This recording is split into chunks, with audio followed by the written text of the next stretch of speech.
அதிமுகவில் நிலவி வந்த செங்குத்து பிளவுக்கு முற்றுப்புள்ளி வைக்கும் விதமாக எடப்பாடி பழனிசாமி அணியும் எஸ்பி வேலுமணி அணியும் ஒன்றாக இணைந்துள்ளனர். இதனிடையே அதிமுக என்ற எஃகு கோட்டையை இனி எவராலும் அசைக்க முடியாது என கூறியுள்ள அக்கட்சியின் தலைமை இனி நமக்குள் பிரிவே இல்லை என குறிப்பிட்டிருப்பது தொண்டர்களிடையே புத்துணர்ச்சியை ஏற்படுத்தியுள்ளது.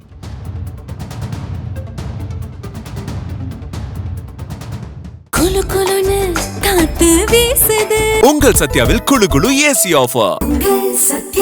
அதிமுகவில் அதிகார நாற்காலியில் அமரும் முயற்சியில் எடப்பாடி பழனிசாமி மற்றும் எஸ்பி வேலுமணி ஆகியோர் இருதரப்புகளாக பிரிந்து மோதல் போக்கை கடைபிடித்து வந்தனர். இதனால் கட்சியில் பொதுச் செயலாளர் என்ற அதிகாரத்தில் எடப்பாடி பழனிசாமி, எஸ்பி வேலுமணி தரப்பினரை கட்சி பதவிகளிலிருந்து அதிரடியாக நீக்கினர். மறுபக்கம் கொறடா மற்றும் சட்டமன்ற குழு தலைவர் தேர்விற்காக எஸ்பி வேலுமணி தரப்பு சபாநாயகரை சந்தித்து மனு வழங்கினார்கள். இப்படி தேர்தல் முடிவுகள் வெளியான சமயத்திலிருந்து அதிமுக கட்சிக்குள் மோதல் போக்கு இருந்து வந்தது. இதில் எஸ்பி வேலுமணி தரப்பு ஆளும் கட்சியான தாவேகாவிற்கு ஆதரவாக இருந்ததால் இந்த மோதல் மேலும் வலுவடைந்தது. ஆளும் கட்சியினர் ஆசை வார்த்தைகளால் அதிமுகவின் ஒரு தரப்பினரை தன் பக்கம் இழுத்துள்ளதாக எடப்பாடி பழனிசாமி தரப்பு குற்றம் சாட்டினார்கள். அவர்களுக்கு அமைச்சரவையில் இடமும் கொடுப்பார்கள் என்றார்கள்.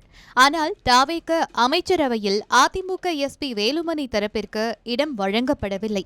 தாங்களும் அமைச்சர் பதவிக்காக தாவேகாவிற்கு ஆதரவு தரவில்லை. எப்போதும் நாங்கள் அதிமுக தான், எங்களுடைய பொதுச் செயலாளர் எடப்பாடி பழனிசாமி தான், எங்களுக்குள் ஏற்பட்டது வெறும் கருத்து வேறுபாடுதானே தவிர கட்சிக்குள் பிளவு இல்லை என்றார் எஸ்பி வேலுமணி. அப்போதே இவர்கள் மீண்டும் இணைவார்கள் என பேசப்பட்டு வந்தது. அதன்படி தற்போது பிளவுபட்டு இருந்த அதிமுக தற்போது மீண்டும் இணைந்துள்ளது. இது தொடர்பாக முன்னாள் அமைச்சர் CV சண்முகம் வீட்டில் ஆலோசனை நடத்தப்பட்டது. இந்த ஆலோசனையில் கலந்து கொள்ள CV சண்முகம் வீட்டிற்கு முன்னாள் அமைச்சர் KC வீரமணி வந்திருந்தார்.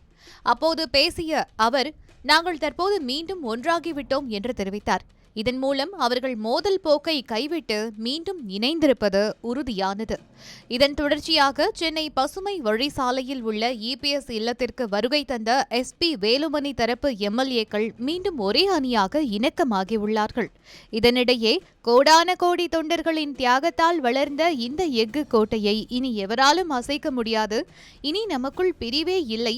நம் இலக்கு ஒன்றுதான். அது கோட்டையில் மீண்டும் நமது இரட்டை இலை கொடி பறப்பது மட்டுமே என அதிமுக ID விங் தெரிவித்துள்ளது. இந்நிலையில் தற்போது அதிமுக மீண்டும் ஒன்றிணைந்திருப்பதால் அக்கட்சி மேலும் பலம் வாய்ந்த கட்சியாக உருவெடுக்கும் என எதிர்பார்க்கப்படுகிறது.